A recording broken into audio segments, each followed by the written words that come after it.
Sports on Tap is brought to you by Go To Pro Plumbing, Land and Sea Motorsports, On the Bay Customs Boutique and Cafe. Good evening, ladies and gentlemen. I need all of you to stop what you're doing and listen. Playoffs? Don't talk about it. Playoffs? You kidding me? Playoffs? I don't know what we're yelling about! I mean, listen, we talking about practice. Not a game.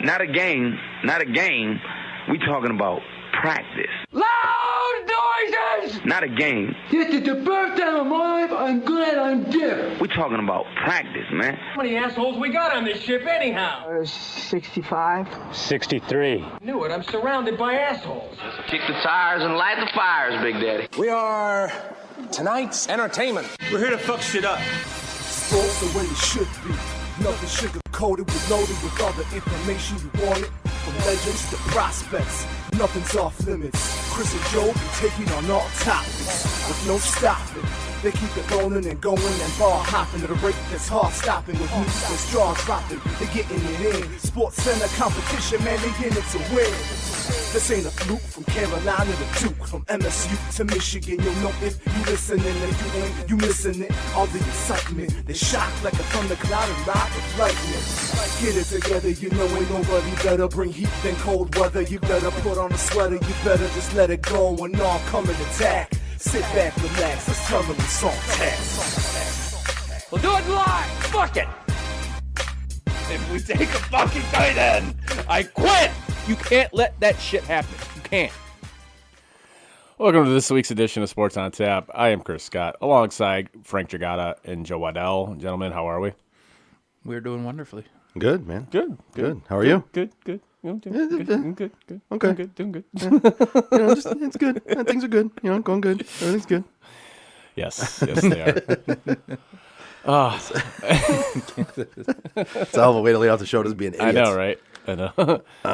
I mean, it's kind of how we ended last week. Oh. I'm surprised to see Frank here after he got canceled. That was Franklin that got canceled. Franklin got canceled. That's this is right. Frank. Just wait 10 minutes. Fair enough. What will he say next, folks? It's a game I've been playing my entire life. 10 minutes. What is going to come out of Frank's mouth next?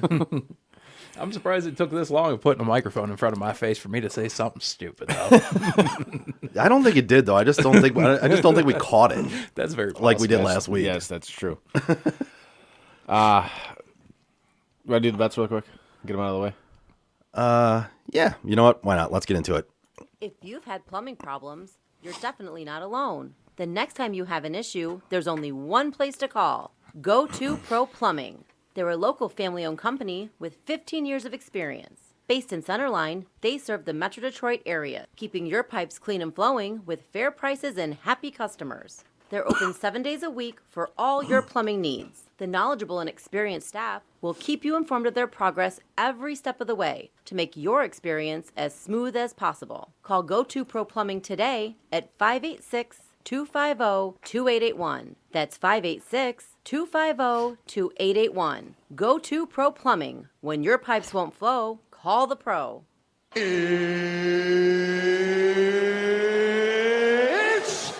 time! It's time for the picks. Who wants to go first? Frank, you want to go first? Sure. I'll kick it off. All right. I don't have anything too exciting for this week, considering there's really not much going on this week. No. But with the playoffs in the NHL starting up, I know the Bees and Caps are playing tonight. They're giving the Bees a goal and a half. So I'm going to go ahead and take that. Try to get a couple extra bucks out of this one. Dope. I'm going to follow that up. It's not really going against your pick, but they're getting a goal and a half. I'm actually going to take Washington money line. Okay. Take Washington to win that game. I'm going to go to the NBA, and I'm going to take the Suns-Warriors game at over 231. I think that game's going to be an absolute track meet, and I think it'll blow away 231. Nice. Okay. Yep. Also, sticking around in Boston, I'm going to take the Red Sox over the A's tonight. Okay. Nice. Sticking in baseball, I'm going to take Kansas City money line over Detroit. I'm also going to take the Rays money line over the Yankees. I'm going to stick it in the in MLB as well. I'm going to piggyback off your Tigers-Royals game, but I'm going to take the under at 8. Nice. I actually like that. Okay. Got Boyd and Brady Singer pitching, I think. Yeah. And then And the Tigers can't hit shit anyway. And the so. Tigers can't hit to save it. Yeah, that's so. true. This weekend we got another UFC fight. Michael Chandler is facing Charles Oliveira. They're fighting for the vacant lightweight championship. I'm going to actually take the new guy, Michael Chandler. He's only fought, I believe, one UFC fight at this point, but they went ahead and threw him into the title fight. Who, so. Chandler Bing? Who? Michael Chandler. Okay. Formerly Michael Chandler Bing? Never heard of him. Bellator, I believe. Bellator fighter, a little bit older. Got it. But should be a decent fight. All right. I'm actually going to go to the NBA. The Miami Heat at Boston Celtics. I'm going to take the over in this at 224.5. I like the over in that game. I'm going to stay in the NBA. I'm going to take the Knicks plus 130 on the money line to win over the Lakers tonight. Nice. Knicks money line, huh? Mm-hmm. Aren't they getting points? There, it's -3. But no, yeah, that's +3. But the money line was plus 130 for the Knicks. Wow. Yeah. Okay. Like, all right. All right. I hope you're right, because I actually liked the Lakers even giving up the points, but yeah. I actually don't like the Lakers and who they have, but I'm looking at that game. I hope I'm wrong. Right. So, all right. And with that being said, I got one more. Oh, you got one more? I didn't know if you guys had one more. Nope. I got one more. I went through my 3. Yeah, I was going to say we've done 3 like the entire time, so we all. I like this one. I thought I figured I'd throw a little parlay one in there. It was a super boost. Way to throw a wrench into it, man. I know, my bad. I apologize. And then he looks at us like, you guys got another one? I thought you guys might have had another No, one. why didn't I you don't know. fucking tell us beforehand to get another one? Sometimes Joe has like 4 or 5. It's like, all right. I mean, technically, you picked 2 baseball games. Yeah, I picked 2 baseball games at the same time. So fair enough. It was a super boost on FanDuel. It was Marcus Stroman to strike out 5 and the Mets to win, going off at plus 150. Okay. So I think it's a solid bet. That's a decent one. That's a real nice one. Baltimore, I believe. yeah, I'd usually try to stay away from those ones they try to sweeten up for you, because there's usually a reason why they try and sweeten it up for you to put money on it. Plus 150 But- wasn't too much yeah. of a like a. No, I actually like that one. Yeah. So now those are the bets. Those Those are the picks. Those are the picks. Now, all right. I'm glad we did usually we start out the show with the bets just so we can get them out of the way, and if people want to follow our advice, even though I don't know why you would. I don't so you can put your so you can put your bets in, and we can get out of the way and kind of talk about what we're going to talk about. But I'm glad we got it out of the way, because we're going to talk about this Bob Baffert Kentucky Derby situation, which obviously has a betting aspect to it. Horse racing's one of the most gambled things on the planet. Period. Yes, it is. It has been for many years. Yes. So, as you may or may not know, the horse who won the Kentucky Derby tested positive for a banned substance or a legal substance, however you want to look at it. And this trainer, they said it was a legal substance, just not on race day. Oh, okay. That is what I had heard about it. I'm glad that was cleared up. Yes. All right. And the horse's trainer, who has won 6 Kentucky Derbies previous to this one. Yeah, Baffert's record in the Kentucky Derby is insane. I mean, he's well regarded in the racing world as he's pretty much the best trainer to ever exist. Okay. With that being said, he's had 30 violations, and I believe it's 6 within the last year. Mm-hmm. There's a fucking problem here. There's a huge problem, and this like I stated, this kind of goes to the gambling aspect of it. I was going to throw money down on the Derby on Saturday, and I thought better of it just because of this reason, because I knew this guy is shady, and horse racing in general. It was we talked about before the show, Joe. And Joe, you're a horse racing guy. You have been since you were a kid, right? Yeah. Yeah, I have pictures of myself as a toddler. My dad's holding me in the winter circle of my uncle's racehorse in the winter circle. Exactly. So I've been around it my whole life. Right. So I was going to throw money down, and I thought the more I thought about it, the more I'm like, why am I going to waste money on a sport that's to this now? It's to the point where it's such a jaded sport. It's dirty. For lack of a better term, it's dirty. It's at this point, it's dirtier than the MLB. Nice. You like that? Yeah. Said that just for you. It's dirtier than the MLB when you had Sammy Sosa and Mark McGwire going at it when everybody knew they were juicing. Oh, yeah. It's that dirty at this point. Mm. It's there's no singular governing body, and there's no governing body that actually gives a shit about the horses, right? They say they do. They say they care about the animals. They say they care about them, but they don't. And until you start regulating it better than this, and until you start punishing the people who are responsible for doping these horses and for giving them the substances that they're not supposed to have, and until you get that one singular governing body that will take care of these animals, it's never going to change, because everybody's going to be looking for that next way to get ahead, the next way to get the victory. And you've seen it with humans. They'll put substances in their own body. What makes you think they're going to give a shit about an animal and doping an animal? Oh, they exactly. don't. No, they don't. And especially when they've got like 3 sitting there waiting to come right. up. They treat these animals like they're just garbage. They don't give a shit about them as living, breathing creatures at all. And that kills me too. And I know I know the sport is the sport, but it also bothers me that they don't treat these animals with more respect. They're cool with them just breaking down and shooting them on the track and going about their day. And that shouldn't be the case. And then when you go back to the gambling aspect of it, you can't trust the fact that you're going to be able to put money on these races and have the right outcome. Like, for example, if you take Baffert's horse out of that top 3, I win a ticket. I cash a ticket. So I'm a little upset. Absolutely. But then again, I also know how horse racing has become. The last 10 years or so, if not maybe a little more, and 10 years of being generous, it could go back even farther than that. There's question marks in all of horse racing because of this bullshit. And you have to get a singular governing body that can take control of this sport, of this entity, or else it's going to fade away and die. Yep. Because you're going down a path that you don't want to go. But yeah, where nobody can literally nobody can trust your sport at all, and it's like, you're gonna lose that. I mean, you're obviously always gonna have the degenerate gamblers and the hardcore guys that they just don't give a shit. They're just gonna bet regardless. But that casual person that says, maybe I'll throw some money in on this, they're gonna shy away from it, like I did. I'm like, nah, I'm not. I don't want to throw money down on something that I know is tainted. I know it's fucking tainted. Right. Yep. So it's and it's sad. It is sad. It's for a sport that I grew up around, there's always been some shadiness to it, right? Yeah. It's one of those things that you almost can't take it completely out of it as the way it was run and the way it is ran. You could, if you got that one singular governing body that enveloped all of the racetracks and did all of the testing, did all of the drug testing, did everything, took care of everything all together in one group, in one entity, you could do it.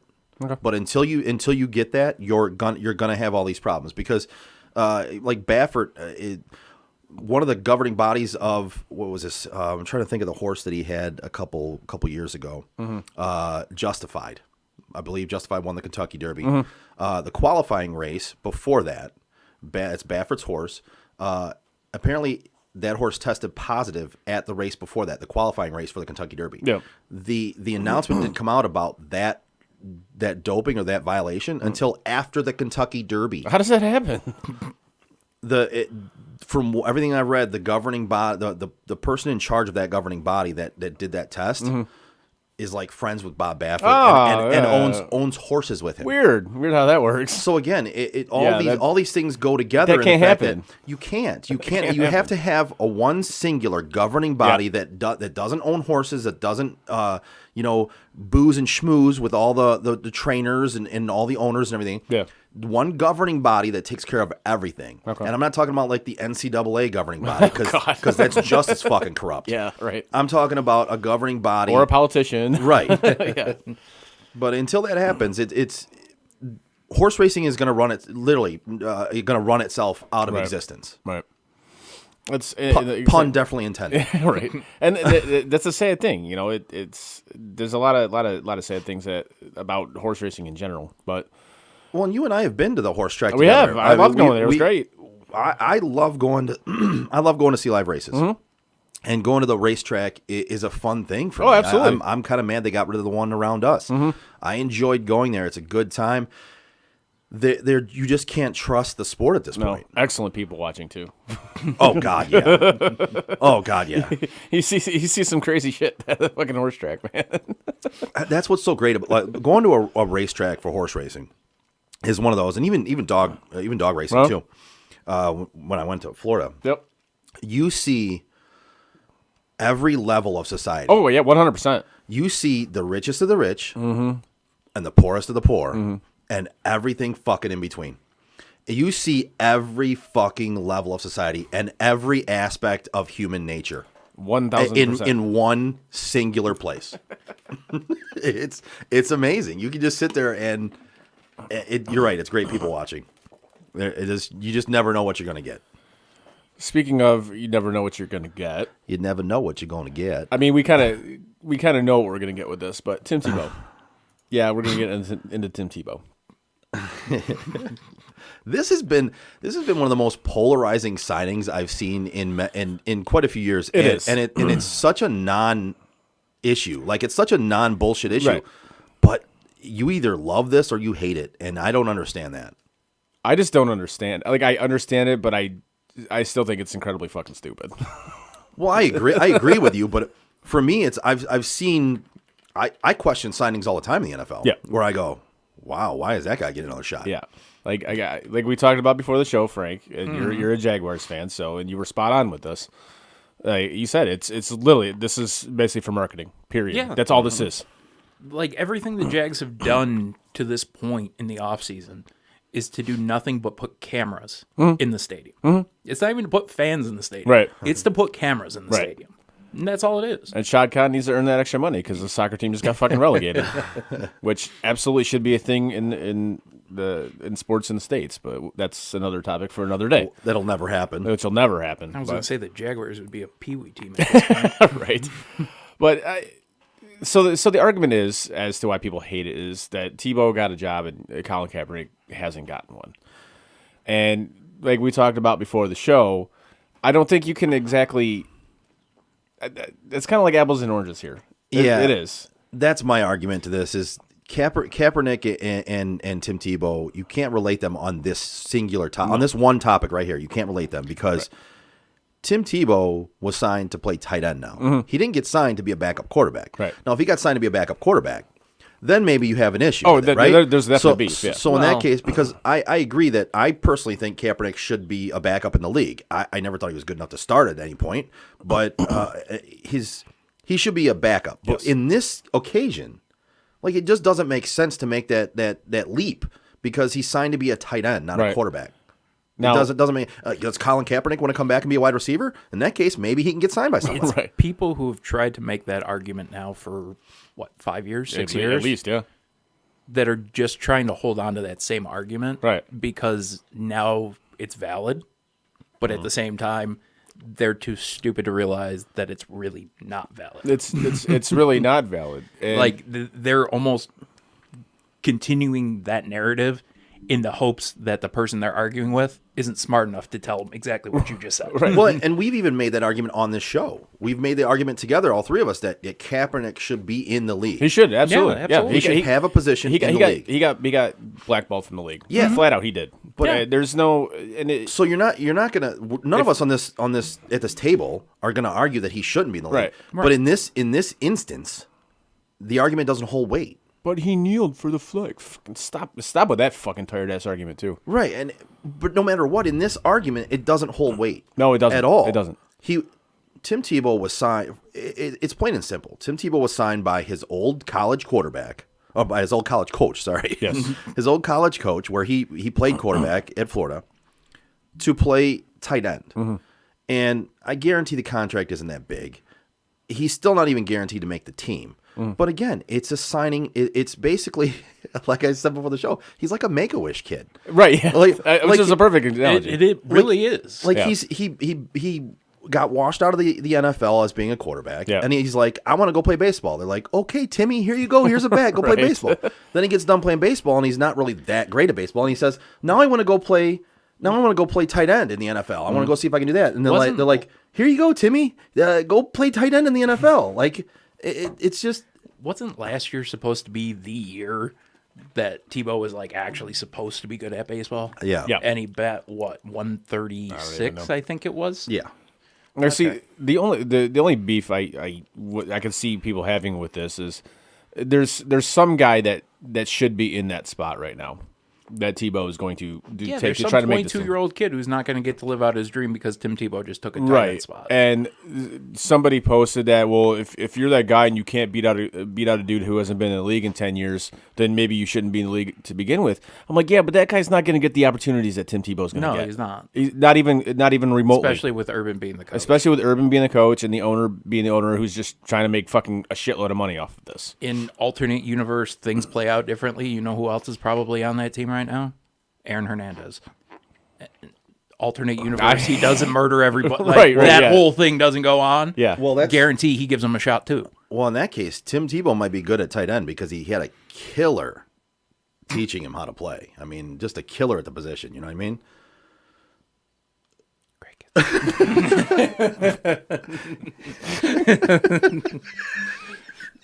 He's the only one on this show who's allowed to make those jokes. He is a father. He can make dad jokes. I wish I had like a drop button. I was just like, wah, wah. Jesus. I think the worst part is we both knew where he was going. Oh yeah, I knew exactly where that fucking was going. And everybody watching probably too. You brought up Hernandez. How did you expect me not to go there? But that's why I say alternate universe, Yeah, all that shit yeah. doesn't go down. Urban, I'm not going to say he's notorious for giving his guys another chance, but if there's anything to these guys and he likes what they do, he'll give them a shot. Well, I mean, you look at when he was at Florida, and everybody wants to talk about Miami and their rap sheet, for lack of a better term. Look at Pouncey Uncle brothers. Herb's look at Uncle Herb's team's rap sheet when he was at fucking Florida. None of that matters because you had Jesus Tebow on the team. Right.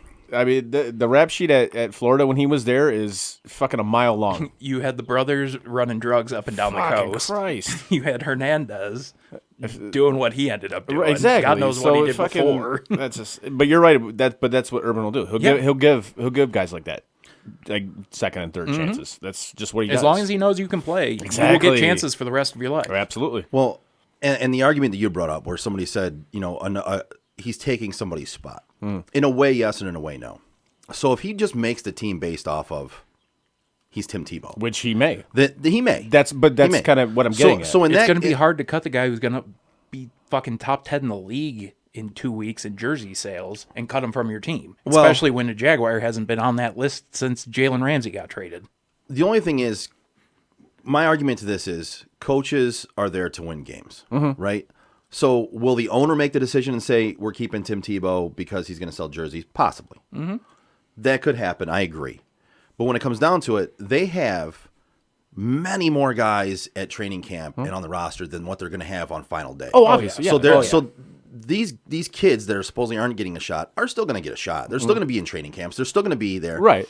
And when it comes down to it, the idea is they whittle it down. And if a kid is on that roster and he's a tight end and he's good enough and he's better than Tim Tebow and he doesn't get a position, then I'll agree with you. Right. Then I'll agree with that. But by signing Tim Tebow, you put that narrative into play. If you don't sign it is Tim a possibility, Tebow, yes. then you don't have to fucking worry Right. about it. And that's where I have the issue with it. And I get you want to sell tickets or you want to sell jerseys and merchandise and all that shit. I understand that. But I think what's ultimately is going to happen is he's going to make the team based off being Tim Tebow and jersey sales, not because he's better than the next guy. Which is possible. It very much is kind of move past, like very quickly almost move past that whole is he going to play thing. Because he's Tim Tebow. It doesn't matter if he plays or not. What matters is he on that roster? And as long as he's on that roster, which, like you just said, he's going to be. You're not going to... A team that doesn't make money in certain things, and merchandise is one of them, can't afford to cut a guy who's going to sell jerseys. Like because the people are going to buy his jersey like the idiots up here bought fucking Badoo jerseys. Yeah. That's going to happen. They couldn't buy the Badoo jerseys because there was none to buy. And that's true because I went and looked for it. Yeah, we absolutely.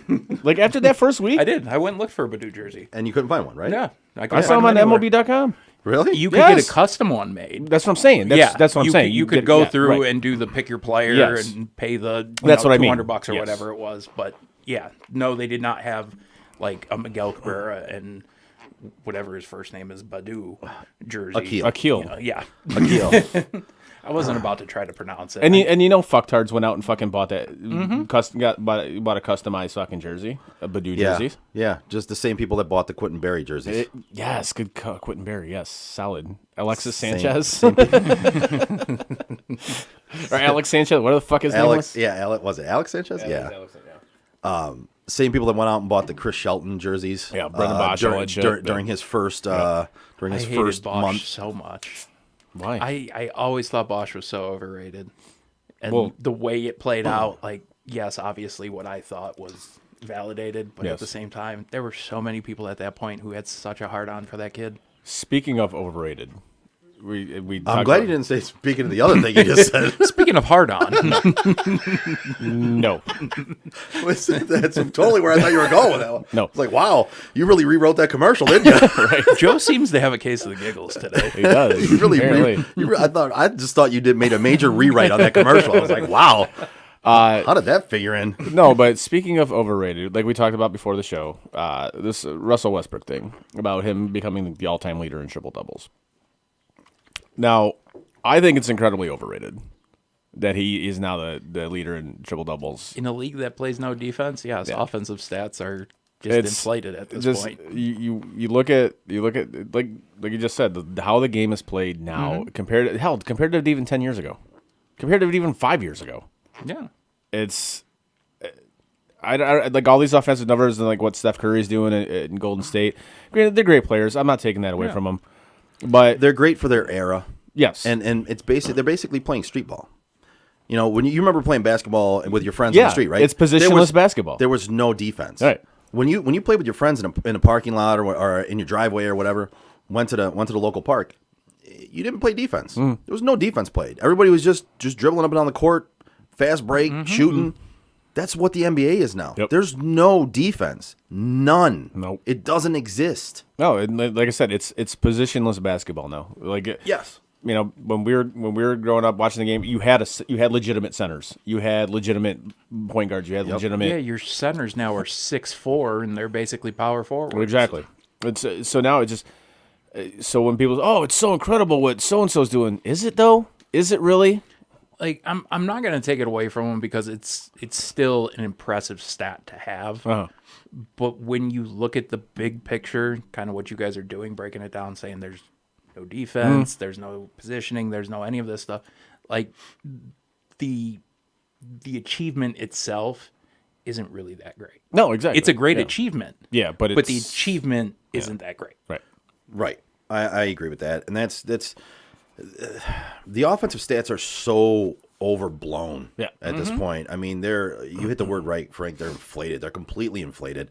It's like, you know, Steph Curry getting he had the record in threes or whatever. Or it yeah, is. he's coming close to hitting Ray Allen's or something like that in like 400 less games or something like that, or some weird fucking stat like that. Some strange, odd stat, but when you look at it, that makes sense It does. because if you see how many 3-point shots he puts up in a game, and granted, he is amazing at the 3-point shot. Hell of a shooter. Yeah, he's a hell of a shooter. He's an amazing shooter. But when it comes down to it, I feel like that's the only shot he ever takes in a game. But take Ray Allen's 6-7 years when he was in Boston at the end of his career.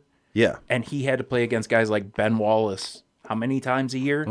And if you're shooting threes over guys like that, that's fucking impressive in my opinion. But when you're Steph Curry, who's all of maybe 6 foot tall, and you have nobody trying to stop you. No, exactly. Like, well, that's awesome. I'm glad you can hit those shots, but throw a 6'8" dude in front of you and see if you can still hit those shots. You have 2 to 3 feet of space in front of you Right. to shoot, and so yeah, when you launch one up from damn near from like from center court, basically, of course, because there's nobody up on you, nobody fucking guarding you, so of course you can do that. And that's why I look at some of these stats that are being put up, and I'm just like, that's not that impressive. It's not, because you're literally nobody's going. Yeah, I just had to play it. All right then. Yeah, it's like anymore in sports, and I'm not going to say across the board because there's some achievements that people are going to reach that still actually means if somebody can break the single season record in the NHL for goals, I'm still going to be impressed by it. That'll never happen. No, I don't think it will. That'll never happen. Not unless they extend the season. yeah, exactly. But you're talking a team game that has moved in the direction of more team play against a sport like basketball, who has gone the opposite way into more individual sport. Right. And as long as it's an individual sport, those individual records don't actually mean as much. Right. Right. Like, Yeah. shit, 92 goals being broken? No. Yeah, it's just not going to happen. Nope. That won't happen. Nope. Now, That's one of those records that No. you just look at and you go, that's never being Nope. broke. 215 points in a season? Nope. No. Because a guy No. who could play, I'm not going to say today, but in the 90s, Yeah. and was as good as he was in Wayne Gretzky, the game he was playing from 79 on wasn't even fair that he was playing it, because he was a guy who was built to play the game 20 years later. I think he Yeah. could play. I think he could play in this NHL. He could. I absolutely think I'm he could not play in going to this. say he could play, but I would say at a minimum he could survive. No, I think he could play simply because how the game is played now. You can't hit anybody anymore. You get a fucking penalty. So there's power plays all the time. Right. Yep. And guys are smaller in the league. Like They are. They're much like smaller. stronger, but they're smaller. They're not like in the 90s when you had every guy was like 6'6". Yeah, but in the 90s, like, and I'm saying this to agree Yeah. with you, not the and but wasn't to create an argument, but you had guys like Martin St. Louis. Those guys nowadays, nobody talks about them because there's 5 of them on every right. team. That's almost like the norm now. Right. You know. But when the guy was 5'8" playing against Scott Stevens every other week, Right. like, yeah, that was a big deal. Right. Paul Correa even. But that's why I think Gretzky would thrive in this NHL. I absolutely think he would thrive in this NHL. I think at a minimum he could survive. Play wise, I think the game's too fast from what he played, but it's hard to compare speed Right. then to speed now Right. because the game was so much slower and Gretzky was so much faster. So I think where would it play out? I don't know. If we're taking this scenario, I personally, my belief is I believe that Wayne Gretzky could be on the same level as Ovechkin, as Crosby, as McDavid. He'd be on that level still. He wouldn't be so far and above what he was at his point in time because when he played, he was just so far and above better than everybody else. It was just insane. I think now he would be with those guys, though. Okay. He wouldn't be far and above better than them, but he'd be right there with them. He'd be at the top of the list. I think Mario would be better than he was. I think Mario would fucking dominate this NHL. I think Mario would be right up there. I think Mario, we could get that little span of time where Mario had to leave the sport back and see what he could do in that short amount of time and then compare his numbers to Gretzky's. I mean, obviously nobody was going to top Gretzky's numbers. It's damn near impossible. But you had another, season and a half? Still, it wouldn't even have mattered. Right, but you had another season and a half? When the dude has more assists than anybody has points, I mean, that's...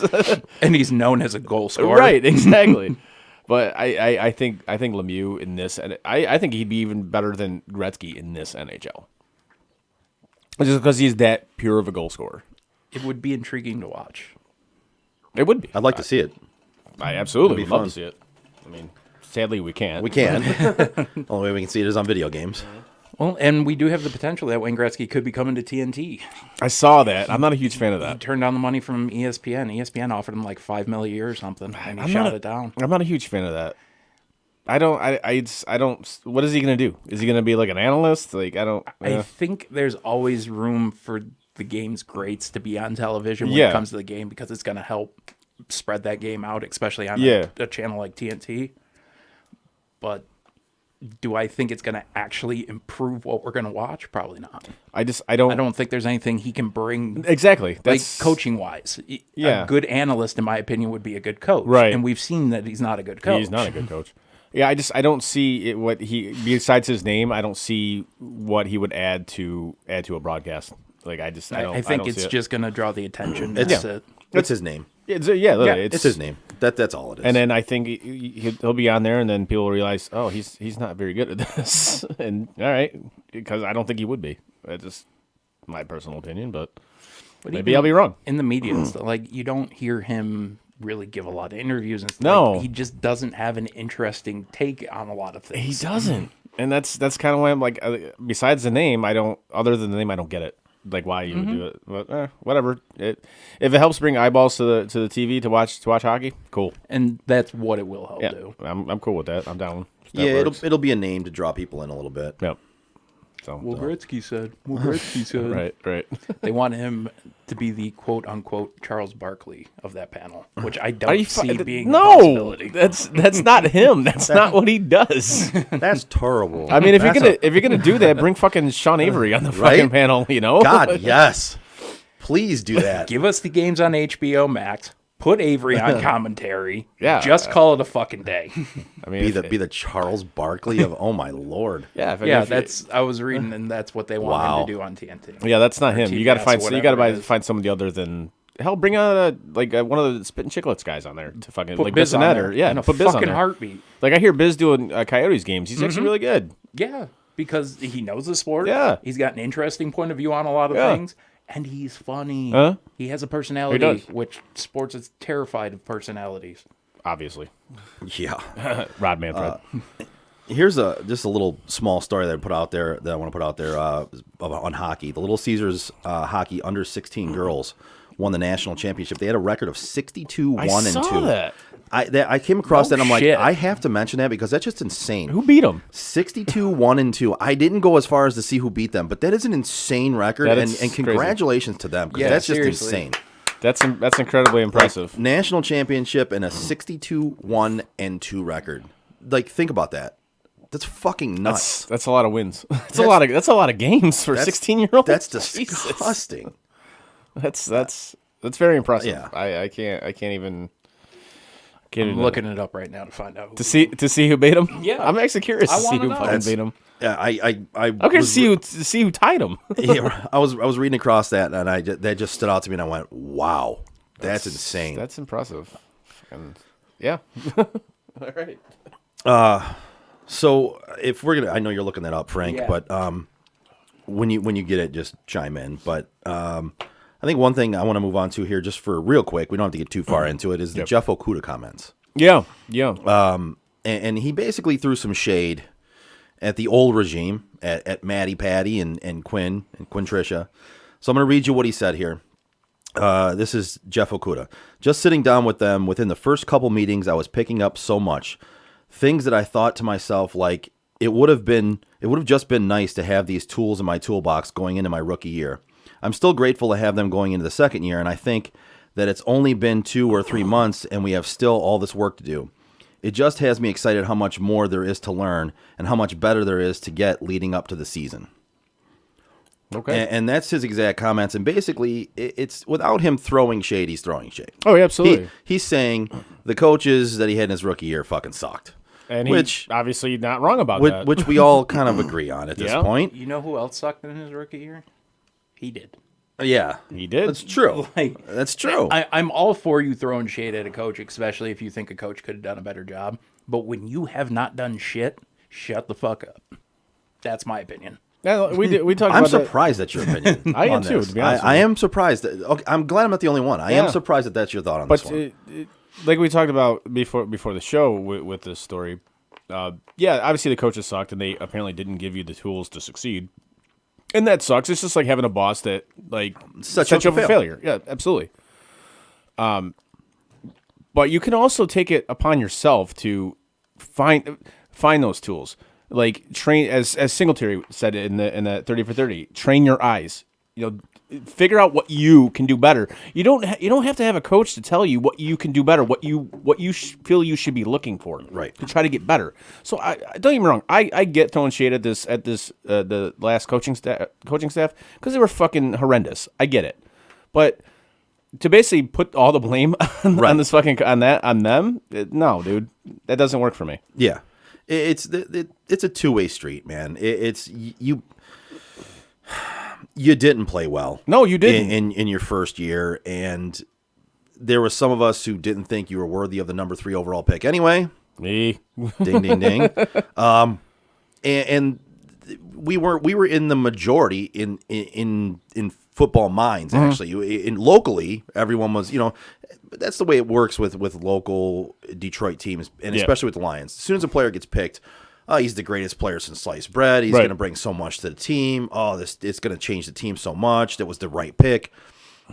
But from the outside looking in, when you looked at that pick, it wasn't the right pick. And when you look at him, he didn't grow at all. He actually kind of regressed over the season. Yeah, he did. And did not look like a top 10 pick, let alone a top 3 pick. So when it comes down to it, throwing shade at the old regime, that makes sense. They fucking blow. Yeah. We know that at this point. But how many times can you kick a dying horse? Right. You know what I mean? Like, or a dead horse. Like you gotta go back to the drawing. You have to make yourself better. Yeah. You were a top 3 pick in the NFL. Do what you have to do to be better. Now, do I think he'll be better this year? Yeah, I do think he'll be better this year. Do I think he'll ever justify that top 3 pick? No, not just. No. And that's not on him. No, that's it's not on him. It's not. I'm not gonna blame the kid for not living up to a top 3 pick. But I'll be honest with you. My thought is he won't even live up to a number 1 first round, or he won't even live up to a first round pick. And that's. But again, you can't put it on the kid. Well, that's not. No, I mean, but being a first round pick, that's you come out with the talent. Everyone had him as a first round pick. Yeah. I don't think he'll ever live up to that. That's fair. In my opinion. When it comes down to it, though, the old coaching staff, the old regime, did set him up to fail in a lot of ways. Oh, absolutely. They set they up did. a lot of their players to fail. Yep. So will he be better this year? Yeah, I have no doubt he'll be better this year. Better coaching staff. Hopefully he absorbs more of it, and they're going to put him in positions to succeed. I think he will be better. I don't think he's going to take the strides that Lions fans can hope he does or think he will. I just don't. I don't think he's going to become a number 1 corner. He's just not. So he's not going to be an all-pro cornerback like Lions fans think he will be? No. Okay. No. I just wanted to make sure. He's not. And to compare him to a kid who came out of the same school, he's not going to be a Denzel Ward. Okay. He's not going to be a number 1 corner. I think he will live up to at least a first round draft pick. But number 3, no. Not even top 10, no. The Little Caesars website's been wiped already. It's already got the tryout information for the next season, so I can't get their old schedules.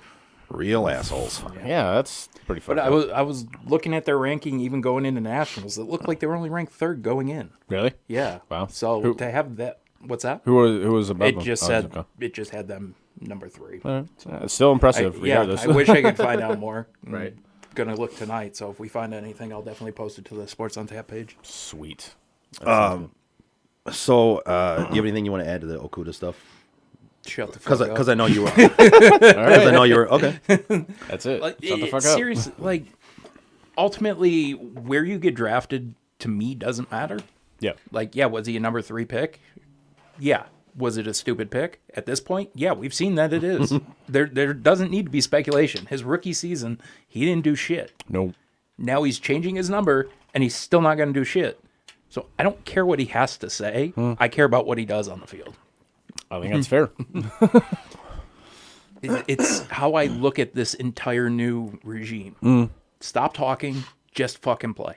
If you guys can do God. that, and we can actually get somewhere. No, we great. need them to keep talking. We need Captain Kneecaps to fucking keep talking. No, he could keep talking. He's the coach. I desperately need Dan Campbell to keep talking because he gives me endless joy in just being able to make fun of everything he says. Captain Kneecaps is the fucking best. Dude, I was watching a YouTube video and of Dan Campbell, and he went through the Ford River Rouge plant, and just watching him interact with the people who were working there, I was ready for a fucking kneecap speech to start. Just the way he's talking, this dude's sitting there putting parts on the car, and he's just like, "Come on, man, you gotta go, move." Like, dude, get the fuck away from me. Like who? Like seriously, I get work the in fuck that away from environment. me. If somebody was sitting there yelling at me, I'd turn around and go, "Who the fuck are you? Yeah, Get exactly. the fuck out of here." Get the fuck away from me. Let me do my fucking job. But there he is on the line at Ford, still yelling at guys and shit, getting them pumped. Like, this guy has no off switch. Yeah, that's no good, and that gets old real fucking quick. It's gonna get old real fast. Yeah. So if they are not putting up numbers immediately, this is gonna go. Oh man. Right into the ground.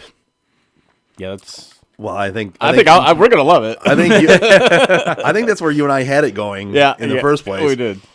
Despite the fact that some other people that they've hired are seem to be doing well and are good. Yes. The head coach is the glaring one that stands out to me as that is the wrong one. Yeah. And almost everything else stands out to me as right. Yep. Which is fucking insane for me to say that about the Lions. Yes, 100%. But the head coach is the one that just stands out. He's like a sore thumb that just stands out, and you just go, what? What the fuck? What happened here? But this is saying that doesn't go together this at all. Literally could end up being a situation. One of Now, these things is not like the other. right. Head coaches are guaranteed what? 2 years, third years. Generally, yeah. Third year's yeah. a little Yeah. suspect. Usually That's they get it. you but get 2 years, sometimes- and if you get to that third year, it's make or break. Either. So if these 2 years go as bad as I'm assuming the two of you think, well, the first year is going to be horrific. yeah, I don't think there's any way around that. If you ask Lions fans, they're going to make the playoffs. Right, they're going to make the playoffs. For what? Bro, I cannot tell you. I wish I could. I'm going to start snipping some of these and send them to you. Oh, guys. absolutely. You see on Twitter, man, they are drinking the fucking Honolulu. I don't Kool-Aid. even go on Twitter. Oh, it's fucking amazing, Bro, You it's see some of these people. So I joined some of the Lions sites on Facebook because I share some of our stuff during football season. Right. Well, the unfortunate part to that is I'm also on there now, and I have to see this stuff come across my newsfeed. You do realize I don't even do that to myself. Yeah, well, I like to promote the show during football season. Oh, it's glorious, man. But No, you also like to self-sabotage your own happiness. it's well, I try not to look at that shit right now, but it's insane. They are literally like, we're gonna make the playoffs, 11-6 record. Dan Campbell, he's just chugging that Kool-Aid, that man. team's gonna be biting kneecaps. Oh, yeah. Like it is amazing, bro. You might be I one mean, of the only if Lions we turn fans. into cannibals, that's still doing more than we've done in the past. But I'm hoping for a football team, not cannibals. Some of the shit I see, I had literally just have to shake my head. I'm like, are you fuckers? How delusional are you, fucking people? It's amazing to me. Because even if everything else goes right, and with all intents and purposes, you and I both said they've done a lot of good things. Right? Absolutely, yeah. They've done And- some and- fantastic things. And for two, and I don't include you in this only because him and I hate the No, Lions. right. So like when I say for us to say they've done some really Mm-hmm. good things, they've had good draft. They have had a good draft. They've signed some good free agents. They've made the right moves. yeah, out as of far as anybody, I'm the personnel. most surprised to hear you guys say stuff like that. And when it comes down to it, even we're going to sit here and go, listen, we think they've done a lot of things right. But they're not going to win anything this year. They're going to be bad. They had the worst defense in like the history of the NFL last year. What do you think has changed on there? You think these rookies they drafted in the second and third and sixth rounds are going to make that big of a difference on a defense that was historically bad? Jeff Okuda. Like, it's insane to me. To bring it back to me asking you the question of how many years a coach usually tends to get. Yeah, sorry. No, it's all right. Like, there's things to say on this topic. Like, we have to reel it back into my point sometimes. Actually, we have to reel it into all of our points sometimes.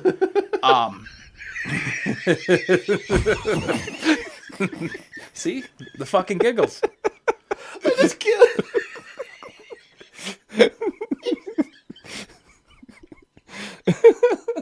He just dead faced you for no reason.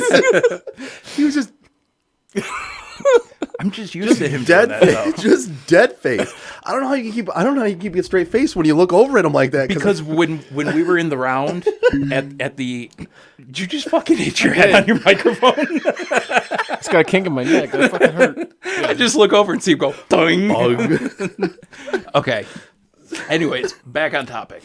I asked that because the situation I see happening is in 3 years, if mid-season firing happens to him, maybe they bring in a coach who knows what the fuck he's doing. He keeps the staff, and at that point, we look like what should have happened over the course of the last 2 years. But of course, that would be total lioness to fucking do that. Right. Well, see, I don't get me wrong. We'll fire the interim coach. We'll hire somebody else because no matter what he does, is not going to be good enough. Right. I don't see them doing that only for the simple reason is most head coaching jobs have a 5-year contract at the most. Okay. They gave him 6. That tells me they're washing away the first or second year no matter what. This is going to be the first team to give out a 10-year deal for a head coach. So they gave a first time head coach 6 years. A lot of these coaches you have to give those shit contracts to because right now this is not an appealing job.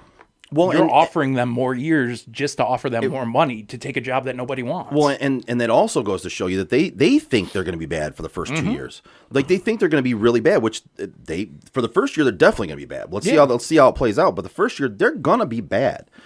People need to wrap their heads around that. Yeah, this is but probably it's going to be a 2-win, maybe a 3-win team. Yeah, I give them 6 at the most. But when it comes down to it, the worse they are this year is better off for the fans because you have people in place that look like they can actually draft well. Yeah.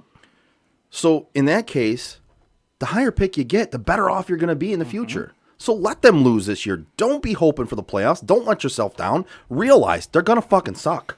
And, not to say anything either way for sure about it, but am I the only one who's also got this gut feeling that the Rams ain't going to be everything everybody's saying they're going to be? Not at all. I feel the same way. I don't think they're going to be. Like, I don't. we could have, meaning the Lions, could have 2 decent picks next year. Yep. I think the Rams will still make the playoffs. I think they'll be right on the cusp of it. But I don't see them as like Super Bowl contenders. Yeah, they're not going to be this powerhouse that people are making it sound like. Like at the end So of the they're- day, Matt Stafford still makes a lot of bad decisions. But I still think he's an upgrade over Jared Goff. I do. I would agree with that. And Yeah, he will I make that absolutely he agree will with make that team better. But I still don't think he makes them Super Bowl contenders. He still makes a lot of bad decisions. I'm not saying he doesn't, because he and absolutely that's does. ultimately what he has to figure out how to stop. And I think that's why he doesn't make them Super Bowl contenders. They should make the playoffs. In my opinion, no problem. I think they're good enough to make the playoffs, no problem. I think they have. I think their defense alone. Exactly. should be I good think they have a to good take enough them to the defense, playoffs. and I think that offense will be good enough to get them to the playoffs. I would have them as like a top 8 team in the NFL. Really? Top Okay. 8. Okay. Top 8. I think their defense is up there with the best of them. I think that offense is going to be just good enough. So that they have good receivers on the team. They have Woods, Cup. Yep. And they have 2 good tight ends. Cam Akers came on last year in the second half of the season and looked like the next coming of Todd Gurley. Yeah. Their offense is going to be top 15, top 12. Yep. So with that defense, I have them as about a top 8 team. Okay. So I think they have a shot So you're saying at the Super Bowl. that pick could be anywhere between like 20 and 24? So I think around 24 probably. Okay. Around that area. Yeah. So even there, that's not a terrible spot to be picking in the No. first round for a second first-round pick. No. Right. And if you can somehow dump your first round pick and trade back and acquire more, I mean, obviously we're talking next year, but I mean, shit, that's awesome. We'll see if they can actually do that, but And then you also have 2 the next year. exactly. So Yep. But It's a matter of can they make the right decisions and do the right thing. And I feel like they have so far, other than one glaring problem. It's the Lions, so you're waiting for that other shoe to drop, Right. Or hey, maybe this dude works out and we're all sitting here singing his praises in Maybe 12 weeks. I mean, I'm wearing a Red Wing jersey right now, so maybe that can't fucking happen. Hell is already frozen over. Yeah, it's really odd seeing you all decked out in Right? Red Wing gear. It's crazy, right? Really odd. I wasn't going to say anything, but I walked in here with it and I was like, he's really wearing a Red Wing jersey right Well, I know Fedorov is one of his favorite players, so I didn't really question that. But you are all decked out in complete Red Wings gear right now, and it's just an odd sight. Retire 91, fuckers. I was just going to ask. I was going to say, we got a couple minutes left here. Like, when does it happen? That's my grind my gears. Retire fucking 91, you fucking idiots. When does it happen? I don't- Because at this point, it's happening. I don't think it's going to. You really don't think it's going to? I'm with Chris on this one. Unfortunately, I think there's such bad blood over that whole situation that I don't think it's going to happen. Hot take, I think the year that fans are welcome back, after about the second month of the season, You think so? attendance is going to go in the shitter, and come January or February, they're going to retire it just to get people in that I stadium. mean, I want it to happen because he fucking deserves it. The other one that I think will happen, which I adamantly disagree with, is Chris Osgood. Yeah, she shouldn't be up there. Yeah. Like, honestly, Fedorov's the only one that should be up there, period. I agree. But I have to think that Eisman has said something to ownership. Like, dude, retire this dude's number. Like, this has to happen. Stevie is only what he was because of Sergey. Like, Yeah, and I'm not saying that Stevie wasn't a great hockey player before him, because he was. But the way Stevie's game evolved when Sergey came on and became that hard trophy. Without Fedorov, player. you don't win 3 cups, let alone No. 1. You don't. Like, And with Fedorov's influence, you won a 4th. yeah. A guy like Pavel Datsyuk doesn't play the way he does if he's not grown up watching Sergey Fedorov. So yeah, that's my grind my gears. Retire fucking 91 already. Get it fucking over with. Stop with this nonsense of, oh, he did this and fuck you with this offer sheet bullshit and Yeah, left he go to also Anaheim. tried to leave you to go to fucking Carolina for a Yes. hell of a lot more money than even So Anaheim gave just him. knock it off and just fucking get it done already. I would agree with that. Absolutely agree with that. So I got a couple other things on the list that we could get to if you guys want to get to anything. One of them is the Kevin Kelly, coaching in college now. So if anybody doesn't know, Kevin Kelly coached at Pulaski High School, and he's notorious for never punting, even in his own end. He just never punts. Okay. And he always kicks onside kicks. And he has incorporated into his offense a lot of laterals. Yeah. So like set lateral plays, like hook and ladders and things like that. So field position doesn't matter to this guy. Nope. Okay. Nope. It's all offense, all onslaught of offense all the time. He able to coach up a really good defense? He won, I think, 3 state championships at his high school. Okay. By doing this, and now he's been hired in college, FCS, right? At an FCS school. And I guess my question is, like, he's so unconventional. Do you think it could work in college, even though it's not FBS, it's FCS? Weird question, but what state did he coach in for high school? Let me see. Little Rock, Arkansas. Pulaski Academy in Little Rock, Arkansas. Okay, so we're talking the South where football is. I think it'll work at the beginning because it's such a novelty. Yeah. But he was sorry, not to cut you off. He was hired at Presbyterian College in FCS, Big South Conference. Okay. Yeah, I think it'll work in the beginning just because it's such a novelty. Right. But I think even FCS coaches will figure this out, and he'll have to change it, at least modify it anyway. Yeah. I mean, he might have to start punting it. Yeah. So in his own red zone, especially with all the laterals and shit like that. I just don't see it working on a higher level. No, it can work even at FCS. I don't see it working because in high school is one thing, right? I mean, we've seen high schools that can just be far and above better than the rest of the teams around them. Oh, for sure. And at that level, like, that's possible. Even at FCS, which is a smaller level than FBS, it's still better players. It's still better coaches. I think this is a gimmick. I don't think it'll work. And I think not in the long term anyway. No. I'm interested to see how it goes though.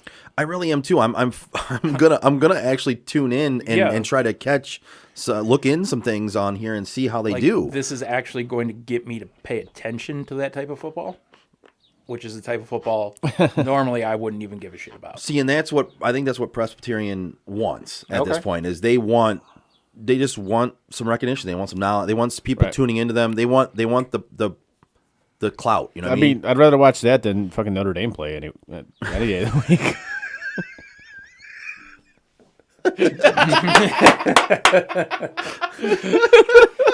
I, on the other hand, love watching Notre Dame play every week.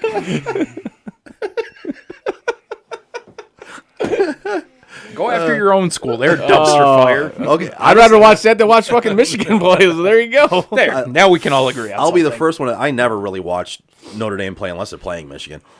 I'll go out and tell you that I'd rather watch Presbyterian play now than to watch Michigan play. Joe, I'm not sold on the fact you wouldn't rather watch Presbyterian play than just about any college team. No. You seem way too excited about this situation. No, I think don't mean like you're overly excited for it. I mean, for where a normal person's excitement would be for something like no punting and no actual kickoff. Yeah. I'm interested to see how it works out. It's one of those. It's almost like a novelty. It's almost like a case study. You know, it's like I want to see how this works. Yeah. How can it work out in a higher level? It's a case study, and in this situation, you are the scientist. Yeah, and I just love football. So right, that's what I mean by you're the scientist. Yeah, you're more excited than the average person would be. Yeah, absolutely. I absolutely am. I want to see if this, cause being such a football person, I want to see if this unconventional, weird, fucking way of coaching can actually translate to a higher level. Yeah. And if it does, will this start affecting even higher levels? And because coaching strategies, if they work, they make their way through. I say, like football in general is a copycat sport. It is 1,000%. It's a copycat sport. Absolutely. How the Wildcat was in fucking half the leagues. And I see now you see all the offenses that teams are running in the NFL now. They're all basically came out of college. Yep. Mm-hmm. Which in turn came out of high school. Exactly. So this is one of those where I'm very, very interested to see how this works at a higher level Yep. and to see where it goes from here. If he can make it work, if it doesn't work, it's washed out. Nobody talks about it Yep. again. If it starts to work and you can see it working, Yep. man, It's I'm intriguing. interested to And see it's where it's going to intriguing. go. Yeah. Presbyterian's the type of school where if it doesn't work out in 2 years, nobody's gonna fucking remember it happened. Exactly. If it does, If you're you'll hear about this man forever. if you're Vatek or something, you take a shot on a guy like this and it goes terribly, you're the laughing stock for the next 5-10 years. Right. School like Presbyterian, no, give it a you can shot. try whatever Yeah, you absolutely. want. Yep. Nobody's gonna remember it if it fails. If it fails, nobody gives a shit. Yep. Right? I mean, Nobody cares. so one more thing before we do the cameo today. Yeah. Okay. And that was the showdown or the confrontation when I got your hat. yeah. I got your hat. Yeah. So I just want to I wanted to get your guys' perspective on this whole scenario here. Oh God. Because I'll get your guys. I just want to throw mine out there real quick. Go for it. To me, it's a gimmick. It's to sell. None of that was real. It's to sell. It's to sell the fight. Mayweather wants to sell the fight to make money. The Paul brothers want to sell the fight to make money. None of that confrontation was legit. It was all bullshit. Same as we saw leading up to the McGregor Mayweather fight. It's all bullshit. It's all going to get people to buy this fucking fight. And in my opinion, if you buy the fight, you're fucking stupid. It's all bullshit. It's not even going to be a fight. They're going to sit there and play around with each other for 12 fucking rounds or however many rounds it's going to be. It's not going to be a fight. To me, it's just stupid. And I want to see somebody knock the shit out of both those Paul brothers. I want to see them. I want to see both their noses get broken by somebody. I just want to see them get beat to fucking shit. But in both order of them. to see that, you have to order the fight. No, I want to you see. don't. I want to see it afterwards because I'm not going to pay to see it. I'll see it afterwards on the news. Okay. I want one of them or both of them to just get the ever-loving shit kicked out of them. From what I read yesterday, he will not fight both of them. He's going to fight the older one. He will not fight the Logan. I just want them both to get pummeled. I can't stand either one of them. My thoughts on this, couldn't care less. They're both fucking trash bags, and that's the end of it. I honestly have no fucking interest in any of it. All right. And frankly, if you buy the fight, you're a fucking moron. I agree with that one. It's just all bullshit to me. None of it. It's all for show. It's all for show. It's not legit. About 12 years ago, Floyd did a very small thing with WWE. Mm-hmm. And he learned so much on how to entertain and make it look like the fight's serious. And at that moment, he went from being a serious fighter to all of a sudden being an entertainer. Mm-hmm. And he was still a fighter at that time. But he's been able to stretch out this career with the Conor fight, now with the Paul brothers, because he can sell. It doesn't matter what he's going to do. He can sell the fight. Makes it look like it's going to be something. Like I said, if you buy this fight, you're gonna get exactly Yeah. what you fucking deserve. And the people are gonna be, oh, the fight sucked. I can't believe I spent X amount of money on this. Are you fucking kidding me? I watched the him and Pacquiao fight the other day. ESPN replayed it. And when I watched it initially, I thought it was a decent fight. It wasn't a great fight, but it was a decent fight. And watching Floyd against Conor was an entirely different thing because Manny Pacquiao's Manny Pacquiao and Conor McGregor's Conor McGregor. And one of them belongs in a boxing ring and one of them doesn't.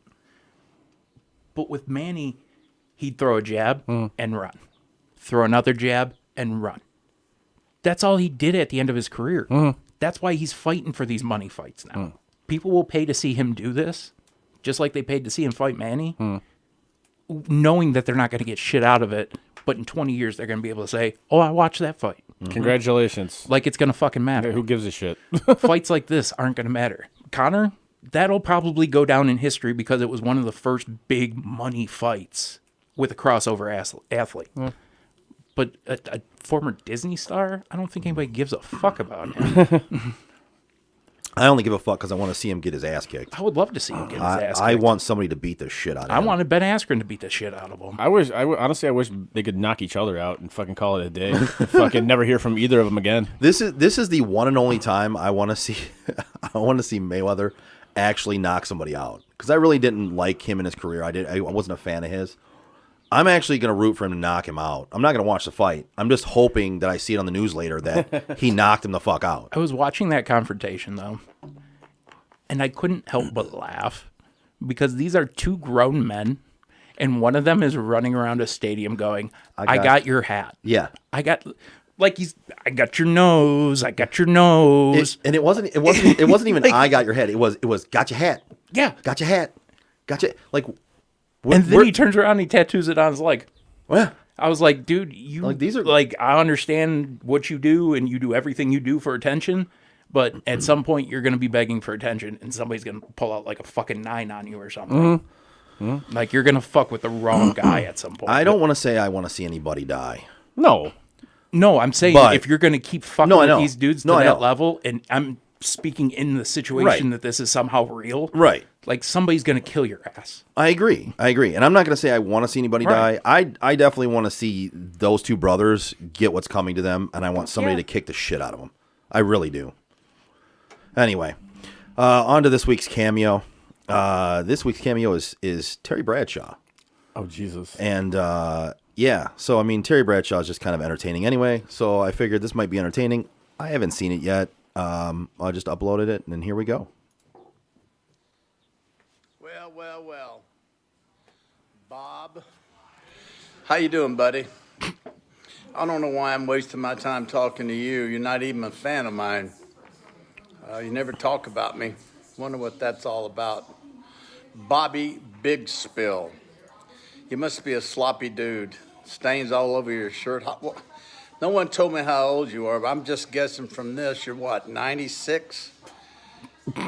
Everyone in the family's bright, and they're great athletes. But you. Ha! You sure you're from this woman that calls herself your mother? Bob, by the way, she said you were just average. And from what I've gathered so far, I'm not even sure average is measurable for you. Below average. To not mention my name as part of the Steelers, and you are a Steeler fan, but evidently not a Bradshaw fan. Well, you know, who cares? You're lost, my gain. Everybody else in your family is getting a $1,000 check from me, except for you, chump. I can't do this anymore. Bob, take care of yourself, man. You're not average. They say you are, but really you're not. And I don't think you spill stuff all over your shirts, but they say you do. They wouldn't send me a picture, and I asked them to send me a picture of this guy. And they said the camera wouldn't take it. Just saying. Bob, have a great day. So these people paid Terry Bradshaw to tell their loved one that That they talk shit about that they him. were awful, that he's an awful person. These cameos are just so awkward all the time. All the time. Like, no matter whether they're funny on purpose or an accident, or no matter, they're just all awkward. Yeah. It's just awkward to see a celebrity talking about somebody that they have no idea who they actually are. It also looks awkward to see Terry Bradshaw sit in what looks like his bathroom and fucking make a video for some dude. That was a big bathroom though, because behind him was a bar. Oh, like Behind him was I a could bar see the front, with but the TV. back looked like it was just like inside a bathroom. It or was like something. yeah. They're just all so fucking weird. It's insane. Yeah.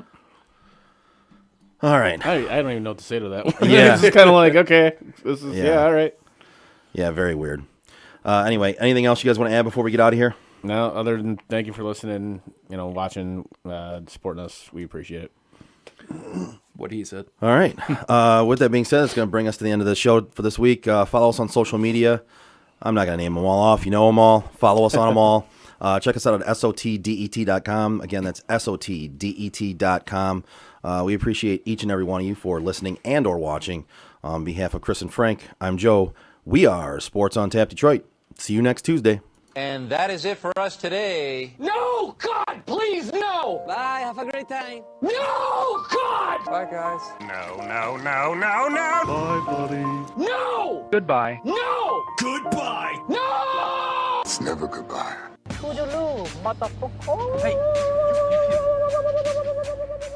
You know, we've been through our ups and been through our downs. You were meant to be here tonight. You guys will always be in my heart. Great moments are born from great opportunity. I think the most important part is that we all stay together throughout. Don't give up. Don't ever give up. Live. Fight like hell. The best thing I have ever done, the best thing I will ever do, is be a dad. God, I love you guys. Mamba out.